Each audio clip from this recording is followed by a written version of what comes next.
Em meados da década de 1970, o movimento espírita brasileiro foi abalado por uma das maiores polêmicas de sua história. Um evangelho adulterado, 30.000 exemplares impressos, e o nome de Chico Xavier envolvido em uma das mais duras batalhas travadas por Herculano Pires. Em 1973, o jornalista Paulo Alves Godoy ocupava cargos diretivos tanto na Federação Espírita do Estado de São Paulo quanto na União das Sociedades Espíritas. Foi incumbido de traduzir o Evangelho segundo o Espiritismo, porém substituindo, e até mesmo suprimindo, expressões que lhe parecessem agressivas ou inadequadas. Quanto a Jamil Salomão, comerciante experiente, acreditava que a tradução moderninha, como ele próprio dizia, por ser novidade trazer o selo da Federação Espírita do Estado de São Paulo, eliminaria em pouco tempo as traduções de Quilom Ribeiro e Herculano Pires, enchendo os cofres da FEESP. Uma motivação essencialmente econômica, movida pelo lucro nas vendas de livros. O trabalho de lesa doutrina foi realizado sigilosamente. Paulo Alves Godoy atuava, segundo se diz. E o mais surpreendente, a diretoria da Federação Espírita do Estado de São Paulo aprovou o plano. Naquele ambiente, o ensino e a prática mediúnica se mesclavam ao orientalismo e ao esoterismo. A doutrina espírita já não era estudada diretamente nas obras de Allan Kardec. A tradução sinistra de Paulo Alves Godoy, na verdade, uma montagem baseada em traduções alheias, foi impressa em julho de 1974, na cidade de Araras. Uma edição de 30.000 exemplares. Lançada oficialmente em outubro, em parceria com o Instituto de Difusão Espírita, dirigido por Salvador Gentili. Boa parte da edição foi vendida antecipadamente aos centros espíritas. Quando Jamil Salomão e Josiane Fortin enviaram um exemplar a Herculano Pires, o Evangelho adulterado já estava no mercado. A Federação Espírita do Estado de São Paulo, que deveria proteger o legado de Allan Kardec, falhou em sua tarefa. O impacto foi devastador. Ao examinar a tradução, Herculano Pires percebeu a gravidade do delito.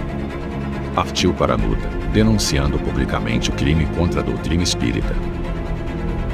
Quando Herculano Pires recebeu um exemplar da nova edição, ficou chocado. Disse: adulterar as obras de Kardec é pior do que queimá-las. E partiu para a luta. Publicou artigos explosivos, denunciou o caso nas rádios e convocou o movimento espírita à reflexão. Nenhum espírita consciente pode cruzar os braços diante dessa calamidade. Herculano Pires. O artigo Adulteração das Obras de Kardec saiu no Diário de São Paulo e teve o efeito de uma bomba.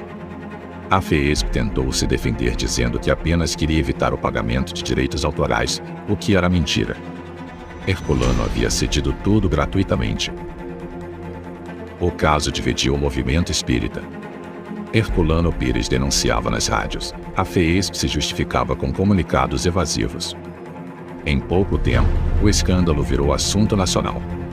Centros espíritas se revoltaram, livros adulterados foram recolhidos, e o mestre lançou o jornal Uma Mensagem, 40.000 exemplares gratuitos denunciando o crime de lesa doutrina. Em 9 de março de 1975, o Conselho Deliberativo Estadual da USE reuniu-se na sede da FEESP, às 9 horas da manhã. E só então, a adulteração foi oficialmente condenada, por unanimidade. Paulo Alves Godoy não compareceu à reunião, mas enviou uma carta, lida pelo Dr. Luiz Monteiro de Barros, onde afirmava que o médium Chico Xavier seria o autor intelectual da adulteração. O presidente da FEESP, Carlos Jordão da Silva, ainda se vangloriou. A edição apócrifa havia se esgotado. A vaidade humana, dizia Herculano, é a casca de banana na calçada da nossa invigilância. Somente depois se soube de onde partirá a ideia inicial. Em 1973, durante aquela mesma visita a Uberaba, Jamil Salomão e Paulo Alves Godoy haviam ouvido de Chico Xavier uma observação simples, que certas expressões de Allan Kardec poderiam ser abrandadas, sem alterar o pensamento do codificador. Uma sugestão inocente, mas que serviu de base para todo o plano. Mas há um detalhe que poucos conhecem. A semente dessa adulteração nasceu de uma fala inocente de Chico Xavier. O próprio médium teria sugerido que algumas expressões de Kardec fossem abrandadas. Sem perceber, deu início ao plano que acabaria deturpando o Evangelho. Anos depois, Herculano Pires escreveria, com dor no coração, que Chico havia entrado numa canoa furada por invigilância. É realmente triste ter de reconhecer, mas a verdade é essa. Herculano Pires. Mais tarde, Chico Xavier reconheceria o valor da luta de Herculano. Em carta datada de 7 de setembro de 1975, confessou: a sua veemência na defesa da obra de Allan Kardec me fez pensar muito no cuidado que todos nós devíamos ter na preservação desses textos.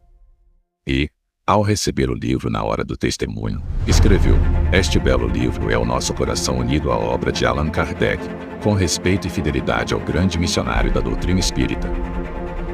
No fim, a verdade venceu. E o nome de Herculano Pires ficou marcado como guardião da pureza doutrinária.